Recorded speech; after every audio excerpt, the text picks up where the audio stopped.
The following program is recorded content created by the Truth Network. It's Matt Slick Live.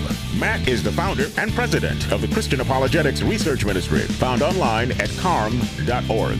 When you have questions about Bible doctrines, turn to Matt Slick Live for answers. Taking your calls and responding to your questions at 877-207-2276. Here's Matt Slick. Hey everybody, welcome to the show. It's me, Matt Slick, and you're listening to Matt Slick Live. Today's date is January 5th, 2024.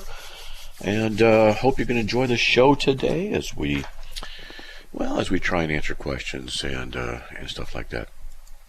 All right, so we are live in Clubhouse. Hopefully you can see or hear me in there, and also we're on Rumble, and we're also in Facebook and YouTube and stuff like that. So we have wide open lines. Why don't you give me a call, 877-207-2276, and we can talk. And if you want to, you can email me, info@carm.org, info@carm.org, and that's CARM.org. And, okay, good. And you can just send me an email with, radio question or radio comment in there, in the topic. And that's what I'm looking for right now, is seeing if anything new came in recently. Here we go, radio on-air question. There's one. So I'll move that over there. And let's see. Oh, yeah, that's right. Got to do that TikTok stuff. Radio questions. Yeah, there's so much. There's a lot to do. You know, I say this every now and then, but I say, man, I'm so busy. There's so much to do. And I just remembered something. The poor Christians in Nigeria, I can't give you too many details because they're just gruesome. The Muslims in Nigeria are going into the townsfolk in the outskirts and doing horrendous things to people, not just killing them and beheading and other stuff. They are evil, they're demonic, and hundreds of Christians are being killed. They've gone into churches and I can't even tell you what they're doing. It's bad. Into Christian churches and doing stuff. And the Nigerian government really isn't doing much, isn't really doing a whole bunch. And so and the reason I know this is because we have our Friday meetings and our guy in Nigeria is filling us in.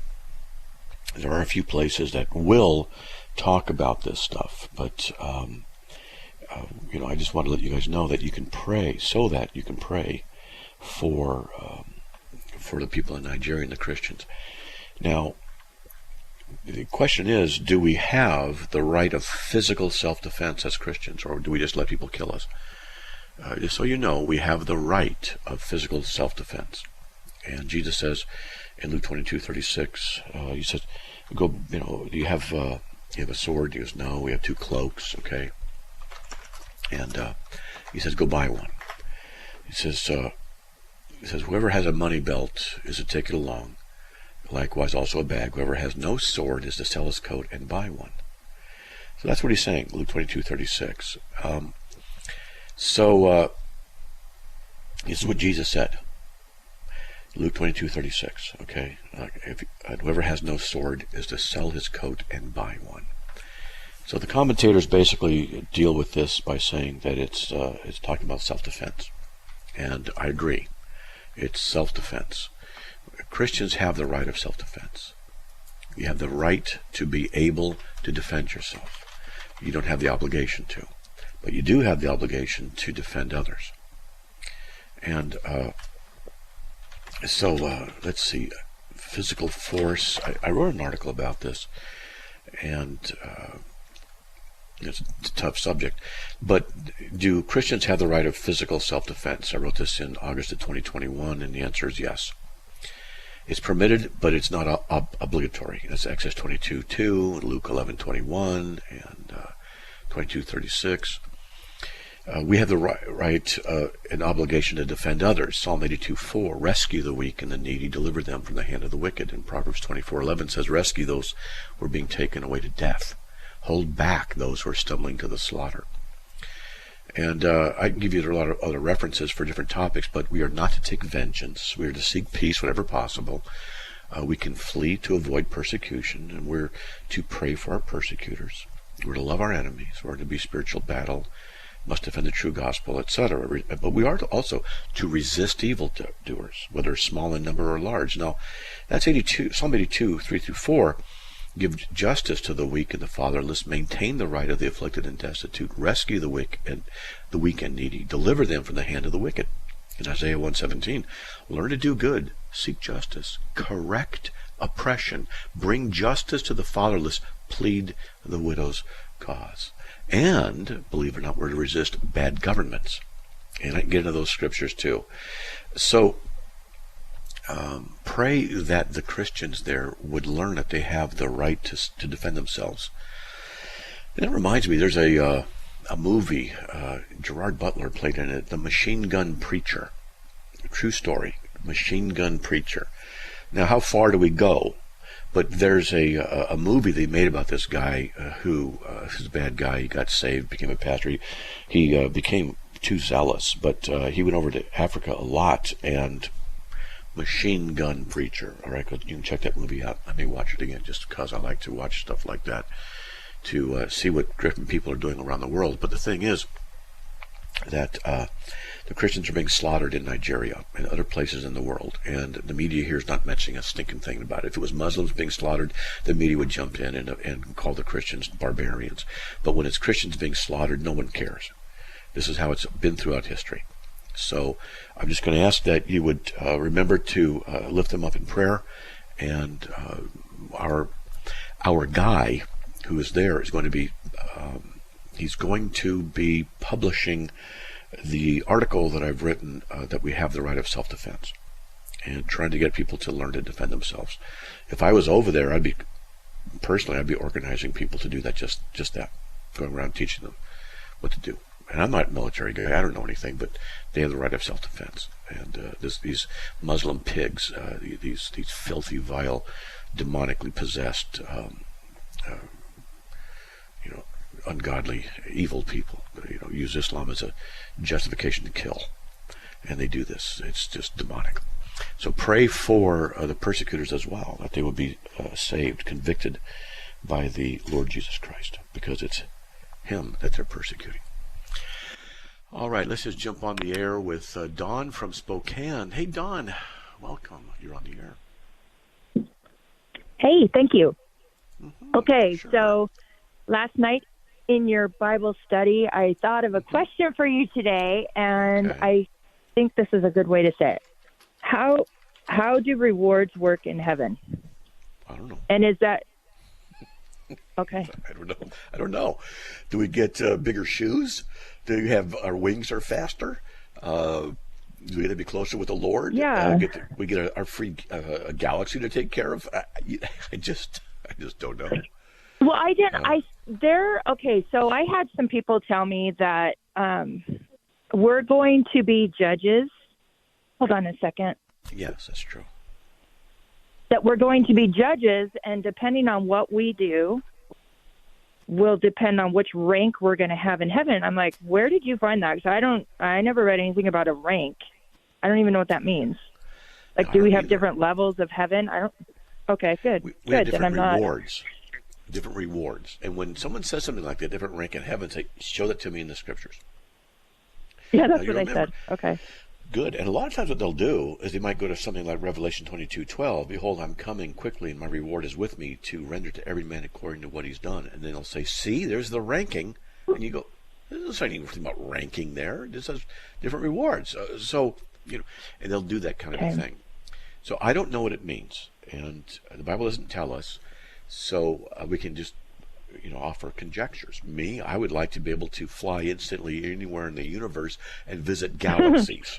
To me, that's a good idea. Okay, same. That sounds fair. Yeah, that'd be great. There's trillions of galaxies out there. Maybe we can get 50 or 60 each or something, and kabillions of stars. Of course, the greatest reward is just being with Jesus. Being close to Him. That's the best reward. That's what I was saying last night. I thought that was our reward, was salvation. But Paul talks about how rewards are burnt, like he's going to throw it in a fire, and or our works, and whatever is good is saved, but the rest isn't. And I had that confused with salvation when I was a Catholic. Right. So anyway, that's why it was kind of messing with my head. Yes, because the Catholic Church, I just heard it today, I was out running errands, listening to the local Catholic station, I was listening to them. And, you know, the blasphemies that they just promote as utter truth, it was just, I wish I could reach into the radio and yell into the studio. These people are speaking these lies, you know, and one guy was saying about how he has to, this is what you do. You go to the church, you get the sacrament, you hope that you make it on the day of judgment. You hope that you can make it when you die, you go to heaven. Like, golly, you know, it just, anyway. So we do have rewards and loss of rewards in heaven. So if God has given us certain gifts and we don't use them for his glory, maybe for our own glory, well, loss of reward. But we're still, I got you. Still in heaven, okay? Are those rewards the same as the crowns that they're going to give us that we throw at Jesus' feet? It looks or like is that that's different? the case. It looks like that is the case. So good. I hope that's what it is.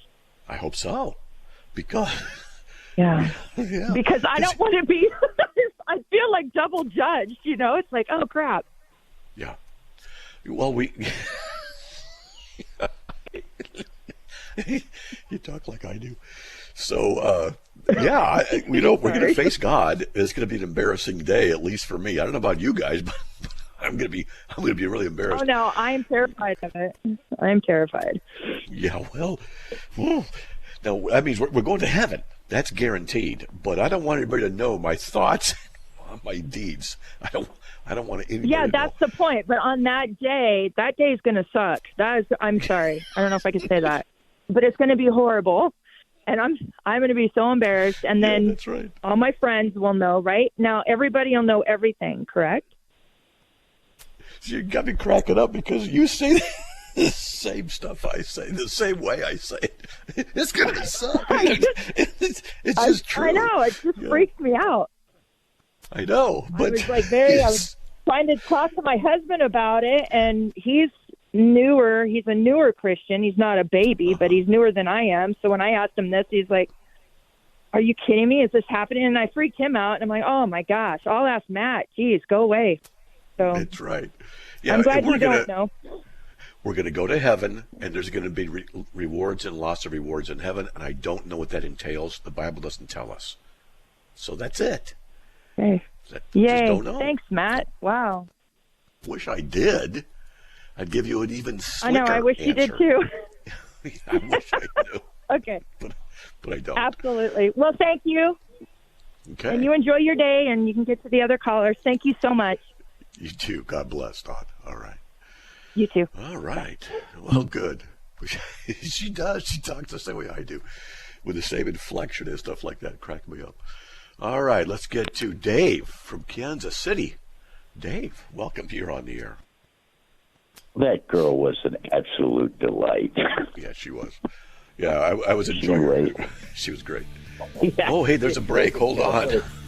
We got a break, buddy. Sorry about that. Just timing. All right. So hold on, and we'll get back on with I will. Hey, folks, if you want to give me a call, it's 2 open lines, 877-207-2276. We'll be right back after these messages.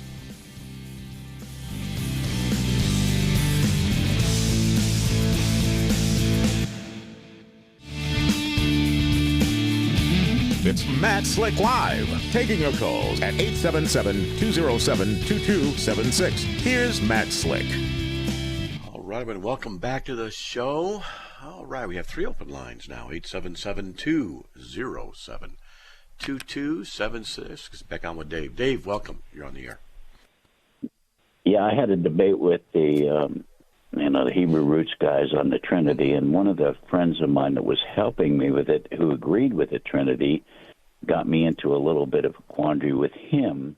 He's a word of faith guy. I will say he's a word faith guy pretty much, but he claims that Jesus was begotten of the Father and the Holy Spirit in some heavenly realm. And when I say begotten, when even the Confession of Faith, I think the 1689 Baptist Confession of Faith has begotten in it. When something's begotten, doesn't that automatically connotate a moment in time that it was begotten? Yes and no. Okay. Right? Yes and no. Okay. So let's work through this a little bit. So the Trinity, the being who is God, who is triune in his nature, this triunity of his essence is divinely simple. We call it divine simplicity. It means that God is one thing, and the one thing is triune. He's not three parts, a part the Father, part the Son, and part the Holy Spirit. The three persons who are the triune being exist in a perichoretic relationship. Perichoresis is the mutual indwelling, and that's natural and expected if the triune being is one being who exists in a triune sense. Along with this, we have the idea, the knowledge, that God knows all things from forever ago. It's not the case that God looks into the future to see who'll pick them and then he chooses them based on that. That's heresy. So when we talk about the doctrine of the Trinity and the intertrinitarian communion, Hebrews 13:20, the blood of the eternal covenant, what we're getting into now is the issue of priority. There's a difference between logical priority and temporal priority. So if the Father is the one who sent the Son and the Son is the only begotten, then we know from a temporal sense that Jesus was begotten 2,000 years ago on the earth. Correct. That's a temporal begetting. What about the intertrinitarian relationship? Was there a begetting there? And the answer is yes. Right. But it's not temporal, it's logical. So the illustration I use is regeneration preceding faith, and I use a light bulb. So we have a light bulb, and we put a light, we flip the switch on, and electricity enters the light bulb, and 5 seconds later, the light comes on. There's light emitted. That will be temporal priority, where electricity is there, and then a period of time later, light appears. Okay, that's called temporal priority. Logical priority means that when electricity is there, the light is there at the same time. But it is electricity that causes the light, not light that causes the electricity. So we say the electricity is logically prior. They're simultaneous, but they're one is the cause of the other, even though they're simultaneous. Okay. When we look at logical priority in the Godhead, we have the Father sending the Son because in Ephesians 1:4, he chose us in him before the foundation of the world. This means the Father elected people for salvation in Christ, but this could only happen if the second person of the Trinity was going to become us, one of us, to redeem us. So this is the eternal plan that has a logical priority to it. The logical priority being the Father sending the Son, but the Son was eternally sent. So there is no temporal sense of, hey, now we're going to change states and change conditions, and now it's there. Because God knows everything eternally from all places, all time. It was always the case that the Son, the Word, would become the incarnate one, and hence the begotten one in our temporal realm, but in God's realm, he was eternal. So therefore it's the eternal generation, or the eternal begetting of the Son, that he was eternally begotten by the necessary will of the Father, that the Son is not created or caused in that sense of begetting, but that he was put, let's just say, for now, put in that position of being the one who would be our Redeemer. But that putting in the position is eternal. There was no beginning to it. It was all eternally understood and accomplished. Okay? So in the confession, when it says eternally begotten, it kind of a misnomer, really. It's eternal generation is what they should have said back in 1689, right? Well, yes and no, but you have to understand contexts. Because if they understood and everybody understood a certain term, then that's the correct term of that time. So when people talk about eternal generation or the eternal begetting, because there's another sense which Jesus says, I proceed from the Father. Then we have the eternal procession. There's eternal generation or procession and begetting. And these are kind of interrelated. So eternal generation is commonly defined as an eternal personal act of the Father where by necessity of nature, not by choice of will, he generates the person, not the essence of the Son, by communicating to him the whole indivisible substance of the Godhead without division, alienation, or change, so that the Son is the express image of his Father's person and eternally continues, not from the Father, but in the Father, and the Father and the Son. And that's a quote on my website from Lines of Theology by A. Hodge. Okay? So this is a tough one, but that's what's going on. Oh, it is. Oh, it's causing me to think. Another one was the C.S. Lewis poem where he said God reached down and formed man out of the dust or the clay. And I can't remember the poem exactly, but he formed man out of the dust of the earth. He formed him, and he looked down, and he was forming him through nailed, scarred hands. Yes and no. Okay. No, wow. Yeah. Yeah, some of with C.S. Lewis stuff, he needs to be refined, okay? Yeah. But, so did he do that? In one sense, yes. In another sense, no. The sense in that the crucifixion and the eternal work of the Son was eternally proclaimed. And so therefore it's going to happen. And so from in the logically true and necessary it's going to happen sense, yeah. But in it hadn't temporally happened for us, no. So it depends on the sense in which you're looking at it, but the clarification is always good. Wow, thank you so much. I mean, it's still an area that I relied too much on remembering theological terms in my Bible college without actually having ever had to debate them and follow them through. Now I'm going to a whole other realm, and it's just getting tough. So thank you. Good. No, it's good. See, when people ask questions like this, what happens is you have to learn to articulate them, and then you get an objection to the articulation, and you have to refine the articulation. And to do that, you just grow in your knowledge and your understanding. And the reason I'm able to answer you is because that's what happened to me. I had to go research. And so I do, you know. And then sometimes people on the radio will ask me a question, and I will open up my file, and I will go and then start putting the questions in. That's what I do. Okay? So no big deal. Well, thank you very much, buddy. And I think everybody needs to support you. Oh, well, thanks. I appreciate that. We do need it. All right. All right. Okay, God bless. Hey, folks, we have wide open lines. Nobody waiting. If you want to give me a call, please do. 877-207-2276. I'll be right back.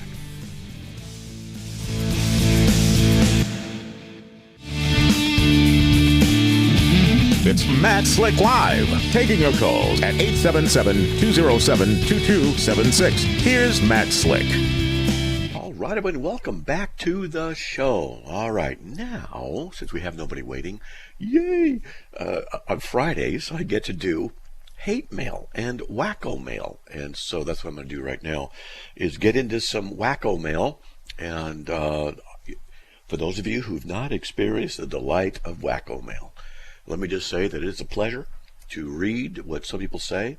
Now, I'm not trying to make fun of them, not the individual, but sometimes when they speak, they don't have all their paws in the litter box. And then they'll say things, and I'm going to have, I'm just going to talk about it and read through some stuff. So I've got one right here. Now, we have different categories. We have hate mail, and we have wacko mail. Now, hate mail is, and you are no good, you're stupid. And that's hate mail. Wacko mail is like this. My hope for you all is to become saved. There's thousands of unsaved pastors and millions of unsaved believers. Jesus never started a new denomination called Churchanity. And there's no such thing as a Sunday sermon in the Bible. Now, I guess I can't let stuff like this go. Because, well, yes, there is stuff on Sundays in the Bible. And it's because the guy, he's not thinking.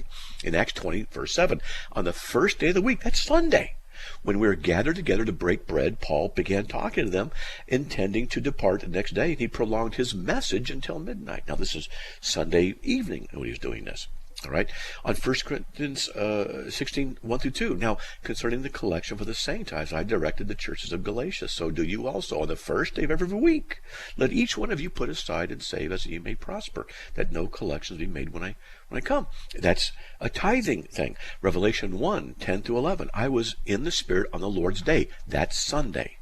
And I heard behind me a loud voice with the sound of a trumpet saying, write in the book, and so, etc., etc. So, I mean, the idea of them doing things on Sunday included preaching and teaching and tithing on the first day of the week. So when the person says, there's no such thing as a Sunday sermon, well, yes, there is. He just has to open the Bible and do this difficult thing called studying. All right, he says salvation is a conditional and relational word. Salvation and or saved is not a one-time occurrence. Oh, really? So you get saved over and over and over and over again? I was talking to somebody online and can you lose your salvation? Yes. Can you get it back? Yes. Can you then lose it again? Yes. Can you get it back? Yes. Can you lose it again? Yes. Can you get it back? So what keeps you in? Well, what keeps you in is being good, is having faith in God. Is having faith a good thing? Well, yes. Well, then aren't you saying you keep yourself right with God by how faithful you are to God? To me, it's simple. Yeah, salvation's a one-time thing. God saves me. I don't have to maintain my salvation with him by my goodness. Anyway, he goes on. It's a present tense, real-time state of being, not a once-upon-a-time confession. Yeah, that's what he thinks. There's no such thing as a sinner's prayer or Sunday church in the Bible. I just showed him in the Bible that there is a Sunday prayer. And did you know there is a sinner's prayer in the Bible? And I'm going to show it to you right now. You go to Luke 18, starting at verse 9. And also, he told this parable to some people who were trusting in themselves that they were righteous and viewed others with contempt. Jesus says, 2 men went up to the temple to pray, one a Pharisee and the other a tax collector. The Pharisee stood and was praying this to himself: God, I thank you that I'm not like other people, swindlers, unjust, adulterers, or even like this tax collector. I fast twice a week. I pay tithes of all that I get. But the tax collector, standing some distance away, was even unwilling to lift up his eyes to heaven, but was beating his breast, saying, God, be merciful to me, the sinner. I tell you, this man went to his house justified rather than the other. So that was a sinner, and he prayed, and he was saved. That is a sinner's prayer, and it's in the Bible. People say the sinner's prayer is not in there. Well, the modern form of it, but don't say there's no sinner's prayer in the Bible because, well, there is. That's what it is right there. I show people that. You go, I didn't know that. Okay, so pre-trib rapture, this guy goes on, isn't for the generic lukewarm man-made pagan Sunday churches. Wow. So, wording like this is interesting. So the pre-trib rapture isn't for the generic lukewarm. Well, what about the non-generic lukewarm? Because I always want to know. What does it mean to be a non-generic lukewarm person? I don't know. Maybe that means, I don't know. I could come up with something clever to say. I can't even think. What's a non-generic, a special lukewarm person? Maybe he has 3 legs. Yeah, he's a special lukewarm person. Well, that guy over there is generic. He has 2 legs. So I don't know. And man-made pagan Sunday churches. So he blew that one. The rapture is for his true bride only. Yeah. John 3:29. He who has the bride as the bridegroom. Bridegroom will never be started. New denomination, churchanity. I don't know of any denomination called churchanity. Anyone who isn't doing his will for their life will be left behind. Matthew 7:21. Whoa. Boy, he took that out of context. People just, they shouldn't. Some people should not. They shouldn't be allowed to think out loud. Sorry. Oh, yeah. All right, let's get to the Giggler. Welcome. You're on the air. Hey, Matt. How you doing, brother? It's been a while. All right. Hanging in there, man. What do you got?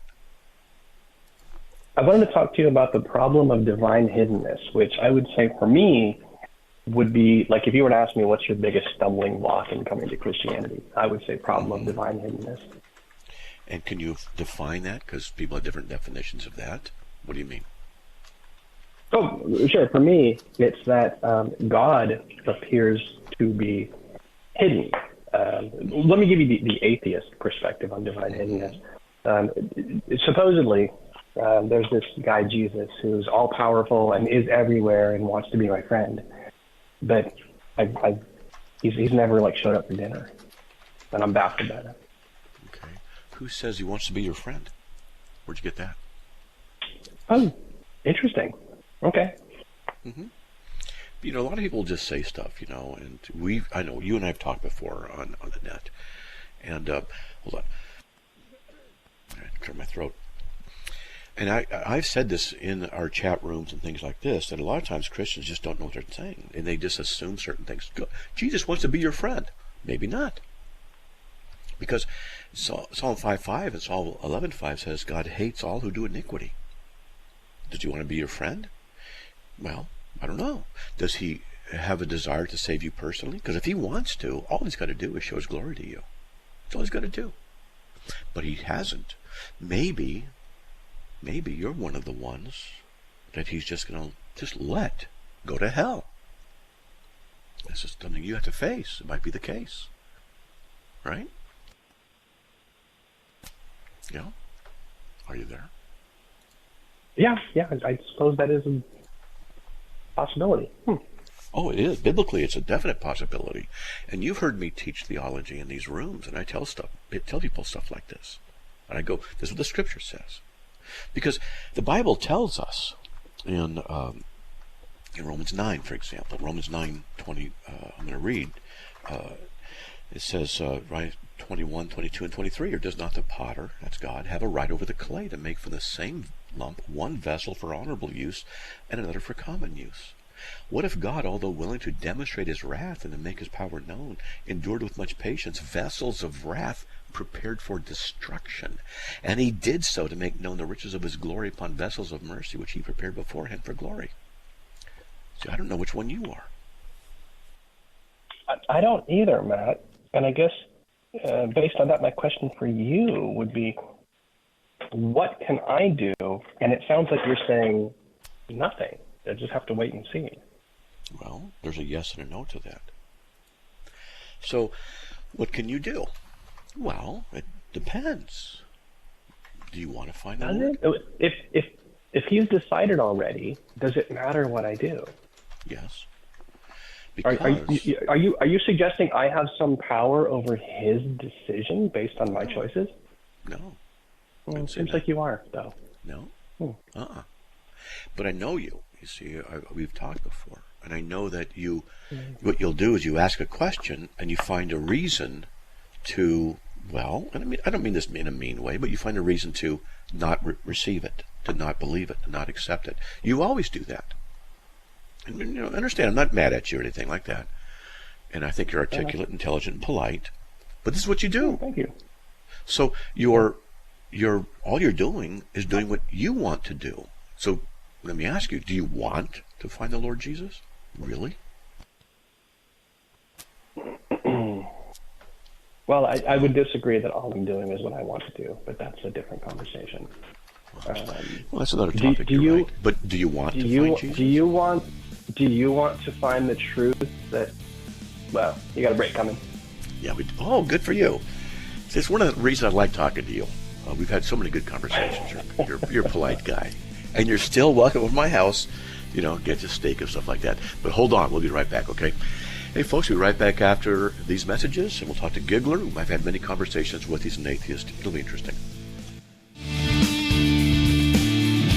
It's Matt Slick Live, taking your calls at 877-207-2276. Here's Matt Slick. All right, everybody, welcome back to the show. Let's get back on with the Giggler. You still there? I am. All right. Now, there's more to this, but where were we before the break? I heard you mention I was an atheist, and I am an atheist. I am thoroughly convinced that no God or gods exist. I'm convinced we live in a non-God universe, world, whatever terminology you want to use. Let me ask you, would you agree with this statement? If Christianity is true, atheism is false. I don't think you could apply a true or false to atheism. No, it is logically necessary. No, it's logically necessary. If Christianity is true, then atheism is false. It's logically necessary. You have to say, yes, that's a true statement. I don't think you could apply a truth or false to the atheism. Atheism is a lack of belief in something. I don't know how that can be true or false. It's either right or not right, correct or incorrect. But it's correct. True or false, I don't buy it. It's correct logically. It is true. It has truth value propositionally. That if it's the case that Christianity is true, it's also the case that atheism is not true. And if you say atheism is a lack of belief, it's not really accurate, because what you're doing is you're just asserting a personal preference of a definition. The dictionaries all over the place generally speaking, don't go with that kind of definition. Furthermore, if it's just a lack of belief in something, I can tell you that a lack of belief is regarded as something that you are not aware of. But if I tell you that there's a specific concept, you either hold back judgment on its actuality or truth value, or you just simply deny it. And so you believe, you affirm, deny, or you hold back judgment. So lacking doesn't work. I was being too resistant. If Christianity is true, then atheism is false. Okay, fair enough. Yeah, that's true. So then we would say Christianity provides the necessary conditions for intelligibility. If it does, then it's true. We would not. You would say that. We would not say that. You would say that. I don't care. But that's just it. You would have to then say, this is why Christianity can't do that. And if you can't falsify that, you're in trouble. I think I see where you're going here, and I'm going to try to cut you off at the pass, if I may. Sure, try. Okay. So, you ever seen a card trick? Yes. You ever seen a really impressive card trick? I guess so, yeah. Mm-hmm. Well, do you guess, or have you seen an impressive card trick? Well, I've seen card tricks. I don't remember all card trick instances and memories to say which one subjectively was really impressive or not. I've seen lots of card tricks. Have you ever seen a card trick where you didn't know how the person did the trick, but the trick was very impressive? Yeah, of course. Right. Now, let's imagine that situation where you see a very impressive card trick. And the person who does the trick, you say to them, wow, that was amazing. I have no idea how you did that. And they say to you, it was magic. And you say, I don't think it was magic. And they say to you, well, then you need to show me how I did the trick, because either it was magic or you show me how I did it. These are your only two options. You don't get to say magic isn't real unless you can show me how I did this trick. If you don't know how I did the trick, you have to acknowledge magic is real. Now, what would you say, Matt, in this specific situation? Would you then acknowledge magic is real? I would get you back on track, because you're just doing a different analogy and trying to make a truth statement out of an analogy, and which isn't always I would necessary. Like an answer to my question, Matt, unless you don't want to have this conversation, which is fine. Wow. You don't have to. Come on, you got to be polite now. I've told people you're polite. Are you going to continue to be polite or not? What would you do in that situation, Matt? Would you acknowledge magic was real, or would you? We know there's no such thing as magic. In the situation, right? How do we know there's no such thing as magic, Matt? You're not thinking critically. Think donkeys talk, Matt. How can you think magic's not real? Giggler. Hold on. You're not thinking critically, okay? If Christianity's true, then atheism is false. It took you a bit to admit that, but that's necessary logically. Christianity provides. I know you're trying to get back on script, and I respect that. But well, hold on. I'm trying to show you where I was taking you. You weren't taking me anywhere. It was a dead end because we don't believe in magic. I think your audience saw it, even if you didn't, they've already seen where this is going, and they've already seen how you've lost. But you can try to dig your way out of the hole. Go ahead. It's fine. I'm trying. There's no hole because you don't understand the issue. I'm trying to get you on something to get you to focus, and you're the one who digressed. You're trying to get me back on script, Matt. You're trying to get back on script, and I get that. But you're losing this conversation, which is fine. Okay, whatever you want to say. Now, if it's the case that Christianity is true, then it should be able to provide a rational reason, justified true belief reasons on why there's universals, why there are universal truth values, why there's universal morals. We can explain the issue of the one and the many, as well as universals and particulars in relationships. These are the fundamental aspects that deal with knowledge, justification, rationality, from which you're trying to argue. So you don't realize that what you're doing... Matt, hold on. What you're doing is you're actually trying to use logic to verify your position, but the logic only works in my worldview. So you don't even realize that what you're doing ultimately is undermining your own atheistic assumptions. You have to demonstrate to me that Christianity cannot then provide the necessary preconditions for intelligibility. It's not magic. Matt, I don't have to demonstrate that to you any more than you have to demonstrate to the person doing the card trick how they did the trick. You can simply tell them that magic's not real. Hold on. You don't have to. Giggler, logic. You're not thinking logically. If it's the case that Christianity is true, then atheism is false. I'm giving you the reason Christianity is true. So therefore, if you can't refute that, then atheism is false. Modus ponens, you get into this stuff with logic. Matt, that was the whole point of the card trick example. I don't have to. I don't have to provide evidence that I know how the card trick was done to tell you magic is not real, right? We get both that, agree. Right? Like, we're on the same page. We both agree magic is not real.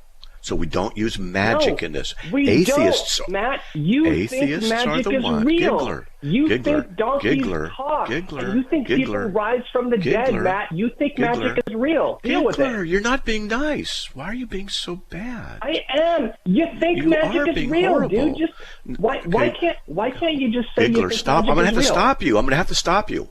If you don't maintain, I'm gonna have to get rid of you. I'm trying to be polite with you. You're just demonstrating. You're demonstrating your atheism. Jesus says, "Out of the abundance of the heart, the mouth speaks." You're not listening. I am listening. We both don't agree. I mean, we both agree that magic doesn't exist. You're just saying a donkey. Look, if it's the case that God exists. Hold on, Giggler. You're not thinking critically. If it's the case that the Christian Trinitarian God exists, then it's possible for him to have a donkey talk. It's just simple.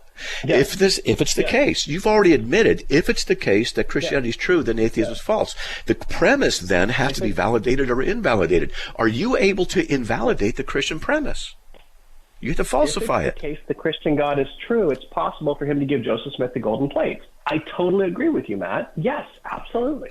If he's true. So we say that the validation of Christianity in this argument is that it provides the necessary preconditions for all intelligibility. You're trying to argue intelligibly. You say that. How then can you justify intelligibility from your atheism? How do you negate the premise out of the Christian perspective? Can you tell me? Here's the thing, brother.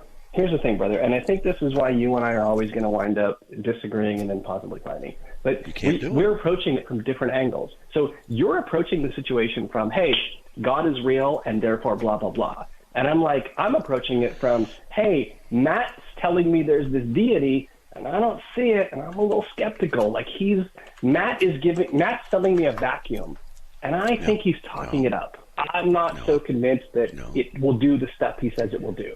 Which one of us went to logic and which one of us went to magic and tricks? You have the talking donkey. I don't have a talking donkey, Matt. You do. Which one of us went to irrelevant. It's irrelevant. Giggler, think. Really? It's irrelevant. Listen to me. I'm going to put you on hold. I'm going to put you on hold because you just can't keep quiet. The talking donkey is irrelevant to whether or not God is or is not, or Christianity is true or is not true. You presuppose that God doesn't exist, therefore that's not possible. You have to demonstrate now that God does not exist. As your position is, if you're going to require me to talk to you logically, you need to do the same thing. To simply state that a talking donkey is not possible because you presuppose your atheist worldview is simply to make an assumption and to presuppose its truth value. I can do the same thing, and I presuppose that God exists, therefore he can make a donkey talk. That's not a problem. Both statements deal with the issue of logic. You're not able to deal with the issue that I've raised to you. If Christianity is true, then atheism is false. And Christianity is able to provide the necessary preconditions for intelligibility. If it can, it means atheism cannot.